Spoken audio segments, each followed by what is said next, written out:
우리가 읽었던 본문에는 아람이라고 하는 나라가 소개되죠. 아람이라고 하는 나라는 혹은 시리아로 그렇게 불리기도 합니다. 북이스라엘과 전쟁 스토리가 짧게 소개됩니다. 배경은 이스라엘의 악한 왕이었던 아합이 죽고 그의 와이프였던 이세벨 왕비는 아직 살아있는 시기입니다. 우리가 앞서 열왕기상을 보아 알고 있습니다. 이세벨 왕후였던 그 여인은 하나님을 섬기는 자들을 다 쫓아내거나 죽이기를 힘썼던 사람들이죠. 때문에 당시 오늘 본문의 시기는 하나님의 말씀을 전가하는 엘리사 외에 다른 선지자들을 만나기 힘든 시대였습니다. 뿐만 아니라 바알과 아세라의 우상이 온 나라를 뒤덮고 있었던 영적으로 아주 침울한 시기, 암흑기에 해당되어지는 시기가 오늘 본문의 시기임을 우리가 알 수가 있습니다.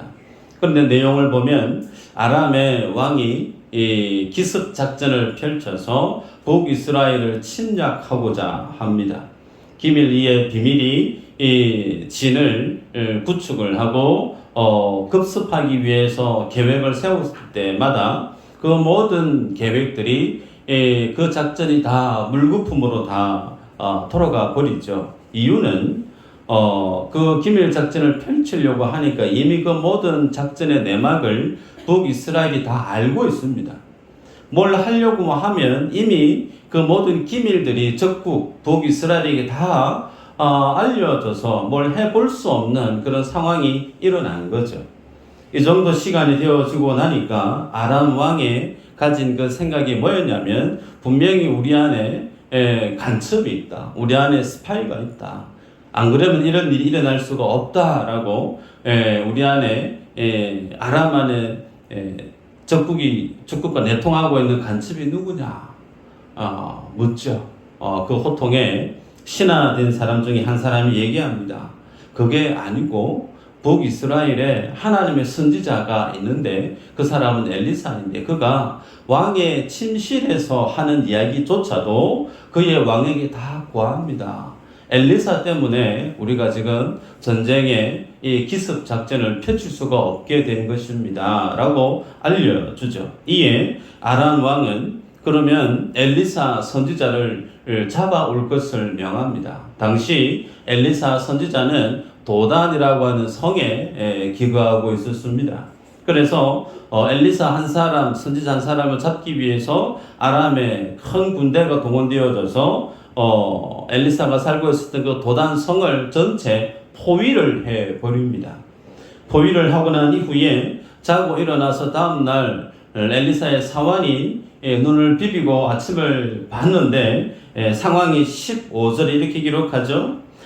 내 주여 우리가 어찌하리까 하니. 이 말은 아람의 군대가 이미 도단성을 다 포위하고 있는 상황을 보고 나서 큰 탄식과 낙담 섞인 고백을 하는 것을 우리가 알 수가 있습니다. 이런 고백 앞에 엘리사가 얘기를 어떻게 하냐면 두려워하지 말라. 우리와 함께한 자가 그들보다 함께한 자보다 더 많다. 그러면서 17절에 보면 기도하여 이르되 여호와여 원하건대 그의 눈을 열어서 보게 하옵소서 하니 여호와께서 그 청년의 눈을 여심해 그가 보니 불말과 불병거가 산에 가득하여 엘리사를 둘렀더라 그랬습니다. 여러분, 육안으로 봤을 때는 아람 군대밖에 보이지 않았어요. 그 아람 군대가 엘리사와 자신을 죽이려 왔기 때문에 좋게 보면 가슴이 툭 떨어지죠. 두렵고 떨리고 모든 생각이 그냥 돌처럼 굳어져 버리는 그런 두려움에 엄습해 옴짝달싹할 수 없었던 상황인데 엘리사가 하나님 앞에 기도를 하고 나니 그의 영안이 떠여진 거죠. 영안을 떠서 바라보니까 엘리사를 중심으로 해서 산에 불말과 불병거가 그 엘리사 중심의 도단성을 다 포위하고 있는 것을 보게 된 거죠. 그리고 난 이후에는 18절 이후로 보면 엘리사가 자신을 잡으러 왔던 아람 군대 모든 사람들을 향해서 눈을 어둡게 합니다. 하나님 앞에 기도했더니 그 기도의 응답으로 적군의 그 모든 군인들이 눈이 어둡게 되어져서 소위 맹인이 된 거예요. 그래서 그 사람들을 다 데리고 약 18km 정도 떨어져 있는 예루살렘의 수도 사마리아 성으로 그들을 데리고 가는 사건이 이후에 소개되어집니다. 여러분 생각을 한번 해보시면 당대에는 북이스라엘보다 아람이 더욱더 강대했던 시기입니다. 그래서 아람 왕은 어떻게 해서든 자신의 이 작전을 가로막고 있는 엘리사 한 사람을 잡아서 없애기 위해서 큰 군대를 보내서 정복해 했는데 도리어 상황이 반전되어졌죠. 엘리사를 잡으러 보냈던 군인들이 전부 다 북이스라엘의 포로가 되어져 버린 상황이 일어난 겁니다. 결국은 북이스라엘을 위협했던 아람 대적을 손에 피 한 방울 묻히지 않고 모든 군인들을 사로잡은 그런 일이 일어났습니다. 그리고 난 이후에 사마리아 성에 기거하고 있는 북이스라엘 왕이 놀라운 광경이죠. 대군이 마치 줄줄이 비엔나처럼 앞을 보지 못한 채 비무장으로 사마리아 성 안에 들어와서 자기 눈앞에 아래에 있는 거죠. 그러면서 절호의 찬스라 여깁니다. 저들을 다 처형을 시켜서 추후에 다시 돌아올 그런 어떤 전쟁에 대한 위기를 일거에 정리하자. 뿐만 아니라 이 시기에 아람의 코를 납작하게 만들 수 있는 절호의 찬스다. 그래서 죽이리까 줄이리까 치리까 묻습니다. 그러자 엘리사는 죽이지 말라고. 칼이나 활로 사로잡은 자인들 죽이도 되겠느냐고. 지금 비무장인데 그러지 말고 떡과 물을 풍족히 먹여서 그들의 주인에게로 돌려보냈으면 좋겠습니다. 결국은 그들이 다시금 돌아갔던 내용이 오늘 우리가 읽었던 내용입니다. 여러분, 이 내용이 상당히 특이합니다. 그리고 아주 분명해요. 어떤 것이냐면 대조의 형식을 이루고 있습니다. 보는 자가 있고 보지 못하는 자가 있어요. 보고 있던 자가 보지 못하게 되어지고 보지 못하던 자가 보게 되어지는, 마치 보는 것으로 중심을 해서 보는 자와 보지 못하는 자의 이 내용이 정확하게 대조를 이루고 있는 것을 보게 됩니다. 인물에서 보면 아람 왕이 가장 먼저 등장을 하죠. 고대 근동에서 이제 자신의 지위를 한번 자리매김하기 위해서 급습해서 북이스라엘을 정복하려고 했던 아람 왕의 그 호기로운 그 전쟁 야욕이 건건마다 엘리사에 의해서 물거품이 되고 말았습니다. 뿐만 아니라 진을 치려고 할 때마다 그 모든 내용들이 다 수포로 돌아가 버렸죠. 뿐만 아니라 두 번째 소개되어지는 사람 엘리사의 사환이죠. 그는 눈으로 봤을 때 자기 성을 둘러싸고 있는 아람 군인들을 보게 되죠. 15절에 보면 하나님의 사람의 사환이 일찍이 일어나서 나가보니 군사와 말과 병거가 성읍을 에워쌌는지라 그의 사환이 엘리사에게 말하되 내 주여 우리가 어찌하리까니. 여러분, 눈을 뜨고 아침 일어나서 보니까 자신을 죽이려고 하는 군대가 나를 다 포위해 버렸어요. 당연히 내 주여 어찌하리까 탄식이 나올 수밖에 없죠. 그랬던 그에게 엘리사가 하나님 앞에 기도합니다. 하나님, 눈을 열어 보게 하옵소서. 엘리사 그렇게 기도했을 때 엘리사 사환이 그 눈이 열려지고 나서 정말 하늘의 불말과 불병거가 적군보다 더 많이 자신들을 보호하고 있는 사실을 보게 되죠. 그러면서 좀 전까지만 해도 내 주여 우리가 어찌하리까 탄식을 쏟아내던 사환이 상상해보면 우와 하나님 감사합니다 감탄으로 바뀌지 않았을까 좋게 상상할 수가 있습니다. 여러분, 그러면 중요한 질문이죠. 하나님께서 그러면 왜 이와 같은 내용을, 에피소드와 같은 이 내용을 성경에 기록으로 남겨놓았을까? 남겨놓아서 오늘 이 본문의 후대 유대인들의 그 후손들에게 이 내용을 들려주기를 원하셨던 의도가 뭘까라는 거죠. 뿐만 아니라 오늘 우리가 이 성경을 대하는 모습 속에서 주님이 우리에게 기대하시고 요구하시고 도전하시는 그 믿음의 가치, 그 믿음의 모습은 무엇일까라고 하는 질문을 가질 수 있습니다. 첫 번째로 오늘 이 본문 우리에게 주는 말씀은 성도의 능력이 무엇인지에 대해서 우리에게 도전합니다.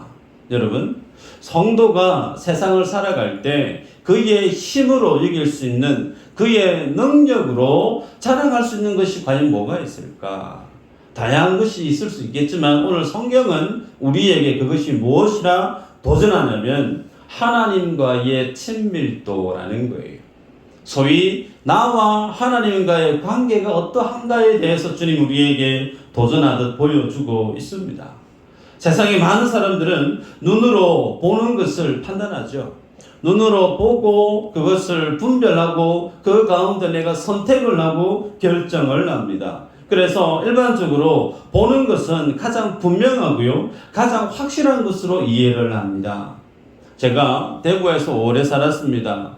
거제 사람이지만 학교하고 사역을 하다 보니 거진 대구에서 20년 이상 살았던 것 같아요. 물론 선교지도 다녀왔지만 여러분, 대구 사람도 상당히 특별하지만 제가 통영에서 이제 1년을 살았습니다. 대구 사람을 이기는 게 통영 분이 한 가지 내용이 있어요. 그게 뭘까요?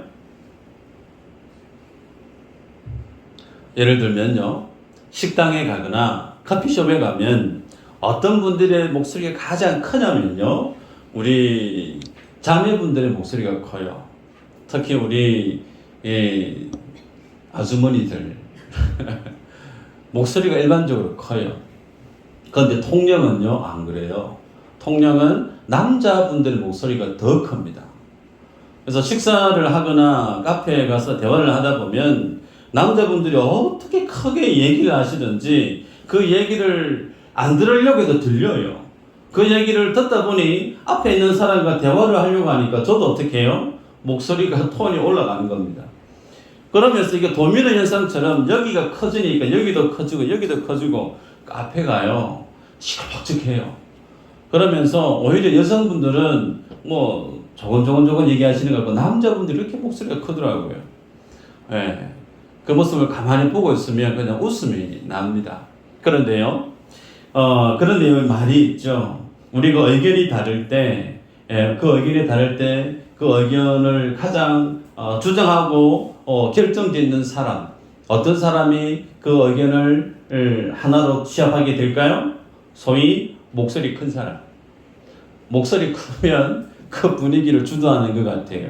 그런데 아무리 목소리가 커도요, 그 목소리를 한 번에 제압하는 게 있어요. 뭐냐면 내가 봤다는 거예요. 내가 보고 내가 확실히 봤기 때문에 그것이 사실이다라고 하면 아무리 못 보고 목소리만 큰 사람이 할지라도 거기에 반론을 제기를 하지 못하죠. 이처럼 보는 것은 상당히 우리에게 있어서 중요합니다. 그런데 오늘 본문이 우리에게 묻습니다.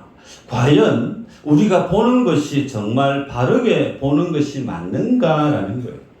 내가 보고 판단하고 결정하고 살아가는 이 모든 기준에 있어서 내가 내 눈으로 보는 것이 정말 바르게 보고 있는가라는 질문을 갖게 합니다. 아람 왕은요, 북이스라엘은 어떻게든 모르게 몰래 진을 구축을 하고 급습을 하면 얼마든지 북이스라엘을 함락할 수 있다고 얘기했던 것 같아요. 그런데 누가 보고 있죠? 엘리사가 보고 있어요. 그리고 하나님이 아람의 왕의 그 마음에 있는 생각을 다 읽고 있습니다. 뿐만 아니라 엘리사의 사환은 자기 눈앞에 보이는 아람의 군대를 보고 탄식합니다. 아, 내 주여, 우리가 어찌하리까? 소위 우리 지금의 표현으로 이제 죽었다라는 거죠. 어떻게 하면 좋겠습니까? 살 가망이 없네요. 절망이죠. 그런데 엘리사가 하나님 앞에 기도했을 때 그의 영안이 열리고 정말 보게 되어지는 사실을 보게 되어질 때 단식에서 하나님을 향한 감탄으로 바뀌는 것을 보게 되죠. 여러분, 성경은 육안으로 보는 세계가 아닌 믿음의 세상이 있음을 성경 독자들에게 오늘 우리에게 그대로 제시합니다. 그래서 손자병법에는 지피지기면 백전불태라고 하는 말이 있습니다. 저걸 알고 나를 알면 전혀 위태롭지 않다라고 얘기합니다. 그렇다면 오늘 엘리사가 다른 사람들은 보지 못하는데 엘리사는 봤어요. 엘리사 선지자는 봄으로 인해서 하등의 그 마음의 두려움이 엄습하지 않습니다. 혹여나 우리가 이 본문을 대하면서 나도 엘리사 선지자와 같은 이런 영적인 해안을 가지고 믿음의 안목을 지니고 내가 세상을 살아가면서 내 눈앞에 다가오는 숱한 위기와 문제를 아무 어려움 없이 쉽게 해결할 수 있는 믿음의 영안을 내가 지니면 얼마나 좋을까라고 하는 생각을 혹 지니실 수 있습니다. 그 방법을 알려드릴까요? 그 방법이 뭐냐면 다름 아닌 하나님과의 친밀도에 있습니다. 내가 하나님과 어느 정도로 올바른 믿음의 관계를 하나님 앞에서 세워가고 있는가에 달려 있다라는 겁니다. 히브리서 11장에는 성경의 위인들의 이름이 쭉 소개됩니다. 아벨, 에녹, 노아, 아브라함, 사라 등의 이름이 쭉 소개되어지는데 이분들의 이름의 공통점은 그 앞에 믿음의 사람으로 쭉 소개되어지고 있다는 거죠. 히브리서 11장 3절인데요. 제가 읽어드립니다. 믿음으로 모든 세계가 하나님의 말씀으로 지어진 줄을 우리가 아나니 보이는 것은 나타난 것으로 말미암아 된 것이 아니니라. 여러분 눈여겨보시길 바랍니다. 보이는 것은 나타난 것으로 말미암아 된 것이 아니다라고 얘기합니다. 소위 우리가 눈으로 보고 있는 이 모든 세상은 그냥 나타났기 때문에 우리가 보고 있는 것이 아니라는 거예요. 이 모든 히브리서 11장 3절의 말씀은 하나님이 천지 만물을 창조하셨어요. 하나님이 믿음의 사람들을 불러서 그들을 믿음의 삶을 살아가게끔 그들의 삶을 이끌어 인도하셨다는 거예요. 그 모든 하나님의 천지 창조 사역과 하나님이 권한식으로 작정된 영혼들을 불러서 그들의 삶을 주님이 인도했던 그 모든 결과물들은 뭐라고 말씀하시느냐면 하나님 안에 있었던 하나님의 영원한 시간 속에 있었던 하나님의 계획임을 말씀하고 있어요. 하나님의 계획이 마침내 이 땅의 시간과 공간 속에 드러나서 역사적인 결과물로 드러난 것을 우리들은 그것을 뭐라는 거죠? 본다라고 얘기합니다. 그러기에 여러분 우리들은 하나님이 믿음으로 만드신 모든 만물들을 우리가 어떻게 인지하고 이해해야 되냐면 눈에 보이는 것이 실체가 아니고 눈에 보이는 것을 만든 이가 있다는 거예요. 아멘인가요? 우리는 그것을 볼 수 있어야 됩니다. 이 예배당 여러분 1년 전에 없었어요. 거짓말 아니죠? 몇 달 전에 없었어요. 그런데 지금 우리가 이 공간에 와서 예배를 드리고 있습니다. 어쩌다가 생겨났죠? 열심히 해서 만들어서 있지 그렇게 표현할 수 있는데 이 모든 것이 설계 도면 안에 있는 거예요. 설계 도면을 하면서 만들면서 조율하고 그 숱한 시간을 속에서 의기투합해서 조율해서 만들어져 있는 그 모든 생각 속에 이 예배당 건물이 있었던 거죠. 나타난 것은 나타난 것으로 보이는 것이 아니다. 믿음으로 나타난 것으로 주님 우리에게 말씀합니다. 때문에 우리들은 이 세상을 볼 때 믿음의 시각으로 믿음의 안목으로 볼 수 있어야 됩니다. 중요한 것은 성도에게 있어서 참된 이 믿음의 능력, 특히 성경에서 에녹이라는 사람은 하나님을 너무나 잘 믿었기 때문에 하나님이 어떤 분인가에 대해서 익히 알고 있기 때문에 하나님과 동행했던 인물로 성경은 소개하고 그래서 그는 죽음을 보지 않고 하나님께 올라갔던 인물로 성경 기록하고 있죠. 이처럼 여러분 성도에게 있어서의 삶의 능력이 뭘까? 삶의 능력. 하나님이 주시는 어떤 재능, 초인적인 어떤 능력 혹은 다른 사람들이 부러워할 만한 어떤 스펙 어떤 배경, 물론 그것을 세상은 능력이다 그렇게 표현할 수 있습니다. 그러나 성도에게 있어서의 능력은 그런 것들이 아니에요. 진짜 성도의 참된 파워풀한 능력은 하나님이십니다. 믿으시기를 축복합니다. 시편 27편 다윗이 전쟁의 급박한 위기 속에 기록한 고백한 시편의 고백이 있습니다. 볼까요? 27편 1절 이후로 제가 읽습니다. 여호와는 나의 빛이요 나의 구원이시네 내가 누구를 두려워하리요. 여호와는 내 생명의 능력이시네 내가 누구를 무서워하리요. 악인들이 내 살을 먹으려고 내게로 왔으나 나의 대적들 나의 원수들인 그들은 실족하여 넘어졌도다. 군대가 나를 대적하여 진칠지라도 내 마음이 두렵지 아니하며 전쟁이 일어나 나를 치할지라도 나는 여전히 태연하리로다. 여러분, 이 시편의 고백은 다윗이 전쟁 중에 홀로 대군에 쫓길 때 지었던 시편의 내용입니다.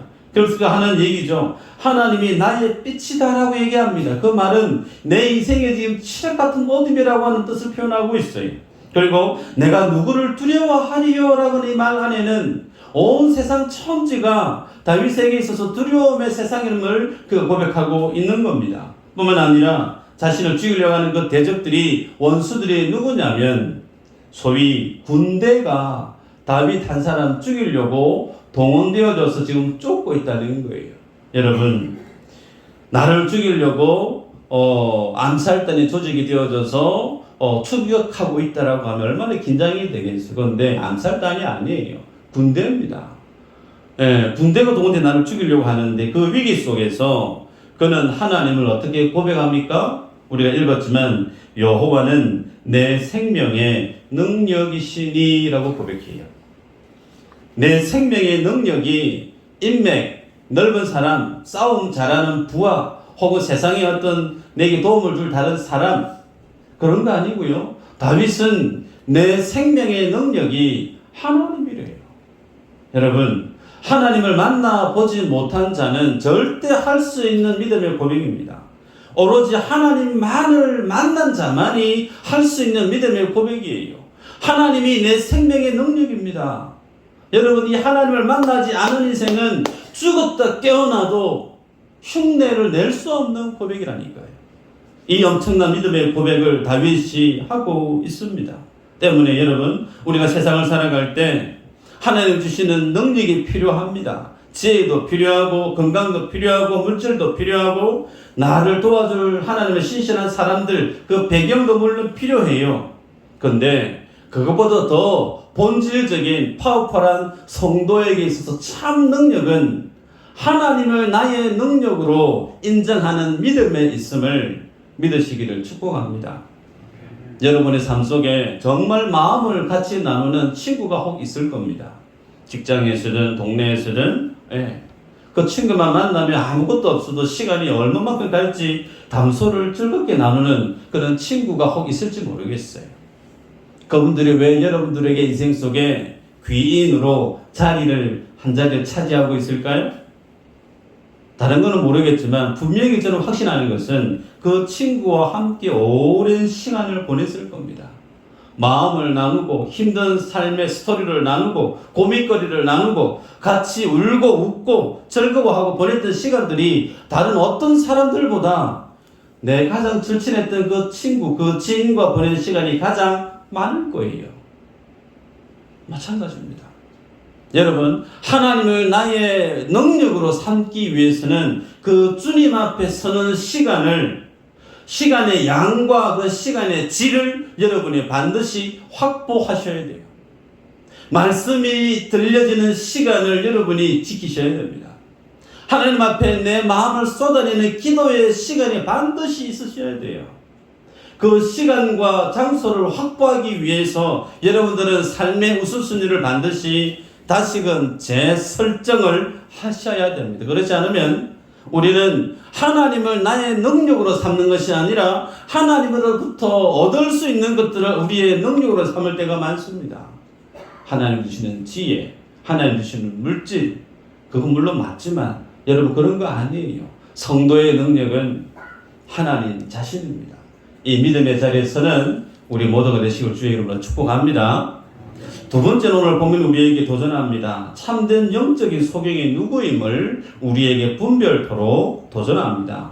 여러분, 엘리사는요 도단성을 포위해버렸던 북이스라엘 아람의 군대를 향해서 기도하죠. 저들의 눈을 어둡게 하여 주옵소서.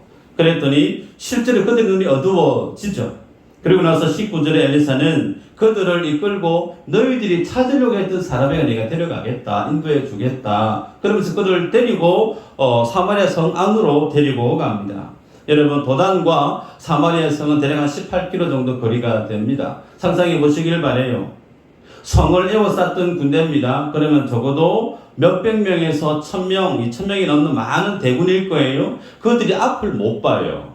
그리고 손에는 포승줄을 묶였을 겁니다. 그러니 앞을 못 보니까 앞에 사람 어깨 손을 얹든지 줄을 잡든지 눈 감고 한 발 한 발 그냥 더듬어 걷는 거죠. 마치 줄줄이 비엔나가 되지 않았겠나 싶은데요. 그런 사람들이 사마리아 성 안으로 인도되어져 왔습니다. 서두에 말씀했습니다. 사마리아의 성의 주인인 북이스라엘 왕이 내가 치리까 이 말 안에는 정말 저 사람들 빨리 차단을 해서 북이스라엘의 위기를 빨리 정리했으면 좋겠다라고 하는 그런 마음이 있는 거죠. 그런데 엘리사가 그러지 말라고 떡과 물을 먹여서 그들을 다시 안전하게 돌려 보내게 되어지고, 결국은 우리가 맨 마지막의 내용을 보면 아람이 다시는 북이스라엘을 침공하지 아니했다 그렇게 기록하고 있습니다. 그런데 중요한 것은요, 궁금한 게 있어요. 뭐가 궁금하냐면, 왜 그러면 엘리사는 아람의 군대를 눈을 어둡게 하고 사마리아 성에 데리고 와서 그들에게 대해서 어떤 위해도 가하지 않고 그곳에서 눈을 뜨게 만들고 그곳에서 떡과 물을 먹게 하고 난 다음에 그냥 돌려보냈을까? 그냥 돌려보내는 것이 목적이었더랬으면 도단성에서 그냥 돌려보내도 돼요. 왜 굳이 줄줄이 비엔나처럼 묶어가지고 사마리아 성 안으로 데려오면서 그 모든 장님, 맹인이 된 아람의 군대를 모든 이스라엘 백성들이 보게 했고 북이스라엘의 왕이 그 사실을 포기했을까? 당연히 이 에피소드 속에는 엘리사가 아람의 군대를 그 눈을 어둡게 만든 것은 누구를 위한 과정일까요? 북이스라엘의 왕과 북이스라엘의 백성들을 위해서 아람의 군인들의 눈을 어둡게 만들었다는 거예요. 그러면 눈을 어둡게 만들어서 무엇을 제시하기를 원하셨을까? 여러분, 내가 치리까? 비무장이에요. 포로예요. 죽일 필요가 없죠. 물론 살려서 돌려보내면 또 군대가 모집되어서 돌아오면 또 위기는 되겠지만, 근데 여기에서 주님이 지금 뭘 보여주시고 있느냐면, 손에 피 한 방울 묻히지 않고 북이스라엘을 넘어뜨리려고 했던 아람의 군대를 사로잡아서 대성을 거뒀는데 그 승리의 주인공이 누구냐는 거예요. 하나님이죠. 여호와 하나님이에요. 여호와 하나님이 그 전쟁의 주인공이실 뿐만 아니라 그 일에 하나님의 선지자가 그 일을 탁월하게 감당하고 있음을 보여줍니다. 그러면서 북이스라엘 속에 정말 왕이 누군지를 보여주고 있어요. 지금 북이스라엘을, 하나님의 백성들을 지키고 있는 이가 누구인지를 북이스라엘 왕과 그리고 이스라엘 백성들에게, 그들에게 생생하게 교육을 시키고 있는 것을 본문을 통해 우리가 상상할 수가 있습니다. 그렇기에 실제로 이스라엘을 지키는 이가 하나님이지 북이스라엘 왕 네가 아님을 주님이 보여주고 있습니다. 그럼에도 불구하고 북이스라엘의 왕과 그리고 이스라엘 백성들은 엘리사가 아람의 군인들을 맹인으로 만들어서 그렇게 데리고 왔다가 그들을 먹여서 돌려보내는 그 의도를 지금 모릅니다. 모르기 때문에 내가 치리까 그러고 있는 거예요. 그 모습을 보면서 우리를 지키시고 있는 이가 하나님이시구나. 하나님이 내 인생의 주인이시구나. 이 나라의 주인이 하나님이시구나. 이 사실을 깨닫고 믿음의 시각을 다시금 재정립을 하고 하나님 앞에 바른 믿음의 모습으로 나올 것을 주님이 촉구하고 있는데, 그 내용을 지금 전혀 보지 못하고 있는 이들이 이스라엘의 왕과 이들의 백성임을 말씀합니다. 여러분, 오늘 이 본문의 맥락을 비슷하게 예수님께서 어떻게 재해석을 하고 있는지 한번 볼까요? 요한복음 9장 39절에 이렇게 기록합니다. 예수께서 이르시되 내가 심판하러 이 세상에 왔으니 보지 못하는 자들은 보게 하고 보는 자들은 맹인이 되게 하려 함이라. 여러분, 주님이 지금 하시는 말씀이 맹인이라고 하는 것과 심판이라고 하는 말씀을 병행해서 말씀하고 있어요. 그래서 보는 자들은 보지 못하게 하는 거, 이거 하나님이 행하시는 심판이래요.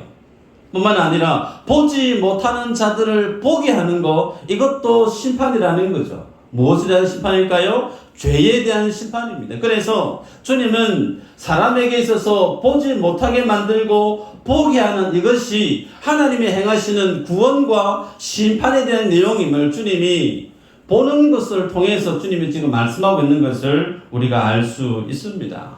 정리하면 아람 군대들을 맹인으로 만들어서 북이스라엘 수도 사마리아 성 안으로 데려온 것은 지금 성경이 무엇을 지금 덜쳐내고 있느냐면 실제로 보지 못하는 이들이 누군지를 너희들 좀 똑똑히 보라는 거예요. 실제로 보지 못하는 자가 누구냐면 하나님의 살아계심을 보지 못하는 이스라엘 너희들이다라는 거죠. 하나님은 손 하나 까딱 들이지도 않고 대적들을 그냥 맹인으로 만들어서 갑작스럽게 다 포로로 만들 수 있는 전능하신 하나님이라는 사실, 너희의 주인이 하나님이라는 사실, 너희들은 왜 못 보냐고, 봐야 될 것을 왜 보지 못하고 살아가냐고, 그러면서 그들을 심판하고 있는 하나님의 메시지가 오늘 이 퍼포먼스 속에 녹아있음을 보게 됩니다. 그러기에 여러분, 오늘 우리들은 이 믿음의 시각으로 현실을 볼 수 있는 믿음의 은혜가 있기를 축복합니다. 이 믿음의 안목으로 내 눈앞에 펼쳐져 있는 세상을 정확하게 보지 못하는 사람은 내 눈앞에서 내 삶의 배후에서 하나님의 나라를 만들어 가시고 내 인생 속에서 하나님이 계획하시는 그 일들을 보지 못하는 인생은 그만큼 마치 사환이 눈앞에 보이는 현실 때문에 절망하는 것처럼 절망하기 쉽다는 거예요. 정말 보게 되어지는 것을 보는 사람은 눈앞에 보이는 현실 속에서도 뭐 한다는 거죠? 탄식이 아닌 감탄을 쏟아내는 거예요. 좋기 많은 사람들은 실망하게 되어지고 위기감을 갖게 되어지고 절망하게 되어지는 분명한 현실 속에서 많은 사람들이 어떻게 해야 돼? 어떻게 해야 돼? 참 큰일이다. 이런 걱정을 쏟아내는 그 상황 속에서 믿음의 영안을 지닌 성도는 뭐 한다는 겁니까? 감사의 고백을 올린다는 거예요. 여러분, 예수 믿는 사람은 적어도 이렇게 살아야 돼요. 이 정도의 믿음의 삶을 사는 자가, 예수 만난 사람이 세상을 호령하며 살아가는 믿음의 권세를 경험하고 누리는 성도의 자격 아니겠습니까? 오늘 우리 안에 회복해야 될 기도의 제목이 있다면 이 제목이에요. 주여, 나로 하여금 보게 하여 주옵소서. 주님, 내가 보기를 원합니다. 내 눈앞에 보이는 세상이 아니죠. 이 세상 배후에서 역사하시고 주도하시고 계획하시고 반전의 반전을 일궈내시는 역사의 주인 되신 그 하나님의 일하심을 주님, 내가 좀 볼 수 있도록 주님, 내 안에 영안을 열어주시고 믿음의 안목을 열어주옵소서라고 우리는 기도해 드릴 줄 압니다. 그러면 결론을 맺습니다. 우리가 하나님 앞에 그렇게 간절하게 주여, 내게도 영안을 열어주옵소서 이렇게 기도를 했어요. 그럼 하나님 영안을 짠 열어주시면 우리도 불말과 불병거를 볼까요? 그럴까요? 그렇지 않죠. 우리들이 보는 것이 뭐냐면 복음을 보게 됩니다. 사도행전 1장 6절에 보면 예수님이 부활하시고 나서 제자들과 함께 40일을 땅에서 그들과 함께 지내시다가 이제 하나님의 나라로 승천하실 때가 됐습니다. 그 마지막 시전에 제자들이 주님께 묻습니다. 6절에, 사도행전 1장 6절에 주께서 이스라엘을 회복하심이 이때니까? 제자들 가슴 속에는 여전히 뭐가 자리하고 있느냐면 우리의 나라 유대가 로마로부터 언제 독립하지? 다윗의 그 영광을 회복할 그때가 언제이지? 여전히 이 생각이 주님을 만났던 3년 전이나 주님이 십자가에서 죽으시고 부활하시고 이제 성천하실 그때나 그들의 생각은 여전히 똑같다는 거예요. 눈에 보이는 것이 전부로 보고 살았다는 겁니다. 그제야 주님이 뭐라고 얘기하죠? 하시는 말씀이 이러시되 때와 시기는 아버지께서 자기의 권한에 두셨으니 너희 알 바 아니요 오직 성령이 임하시면 너희가 권능을 받고 예루살렘과 온 유대와 사마리아 땅 끝까지 이르러 내 증인이 되리라. 성령이 임하시면 되리라 말씀이에요. 성령이 임하시면 되리라. 뭐가 된단 말입니까? 하나님의 증인이 되리라. 그 증인은 어떤 증인이죠? 이 땅 가운데 하나님의 나라가 복음으로 완성되어지는 놀라운 하나님의 역사를 너희가 보게 될 거야 라고 주님이 말씀합니다. 그러기에 여러분, 오늘 눈이 어두워서 보지 못했던 사완과 아람의 군대들, 그들이 눈을 떴을 때 엘리사의 역사를 보고 불말과 불병거를 보았듯이 오늘 우리가 하나님의 은혜로 우리의 믿음의 시야가 열려지게 되어지면 우리가 무엇을 할 수 있느냐면 십자가가 무엇인지를 알게 돼요. 십자가의 도가 무슨 뜻인지를 깨닫게 되어져요. 십자가를 통해서 주님이 행하고자 하시는 하나님의 일하시는 우리가 정확하게 이해할 수 있고 그 십자가가 그냥 바라보는 것이 아니고 그 십자가가 내 인생이 되어집니다. 여러분, 사도행전 9장에 사도 바울이 예수 믿는 사람 잡아 죽이려고 혈안이 되어져서 다메섹 도성으로 가지 않습니까? 그런데 그때에 주님이 인재하셔서 그의 눈을 멀게 합니다. 멀쩡한 눈을 주님이 맹인으로 만들어버리죠. 그리고 나서 3일 밤낮 동안 먹지도 못하고 앞도 보지도 못하고 있는 그 바울에게 주님이 제자 아나니아를 보냈죠. 아나니아가 안 가려고 해요. 이미 바울이라는 사람은 그 당대 그 시기에 정말 예수 믿는 사람을 잡아 죽이는 일에 1등 공신인 사람, 그 이름이 널리 퍼졌기 때문에. 그런데 그 아나니아라고 하는 제자에게 주님이 어떻게 바울을 설명을 하느냐면 9장 15절 16절인데 가라, 이 사람은 내 이름을 이방인과 임금들과 이스라엘 자손들에게 전하기 위하여 택한 나의 그릇이라. 그가 내 이름을 위하여 얼마나 고난을 받아야 할 것을 내가 그에게 보이리라 하시니. 맹인으로 만들었다가 아나니아 제자가 안수기도 하니까 비늘 같은 것이 벗겨지면서 다시금 보게 되었습니다. 맹인이었던 인생에서 보게 되어진 인생으로 바뀌고 난 이후에 그의 삶의 내용은 180도 바뀌죠. 복음을 전하는 자를 잡아 죽이려고 했던 그가 도리어 복음 때문에 죽는 그 길을 그가 걸어가더라니까요. 여러분, 우리는 영안이 열리면 보아야 될 것이 뭐냐면 십자가의 도를 볼 수 있어야 됩니다. 복음이 무엇인지에 대해서 분명히 볼 수 있어야 돼요. 그 복음에 대해서 십자가의 도에 대해서 우리의 영안이 열리게 되어지면 현실 너머에 있는 삶의 실제를 봅니다.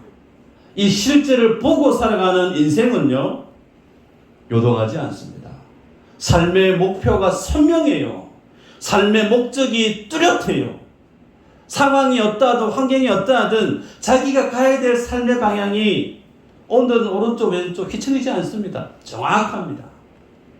주님이 오늘 우리에게 이 믿음의 삶을 요구하고 부르시고 있음을 기억하십시다. 때문에 우리들은 이 십자가의 도, 믿음의 안목을 지닐 때 비로소 나와 함께 일하시는 주님으로 그 마음이 안정감을 누릴 수가 있어요. 돈 많은 사람, 능력 많은 사람, 든든한 백을 지닌 사람이 안전한 게 아니고요. 하나님이 지금 나와 함께하고 있구나, 이것을 느끼고 경험하는 것만큼 성도에게 가장 큰 축복은 없습니다. 그 주님으로 기뻐하고 그 주님으로 안전함감을 느끼고 그 주님으로 행복해하는 이 믿음의 축복의 삶을 여러분 모두가 경험하고 누리는 축복의 주인공들 되시기를 주로 축복합니다.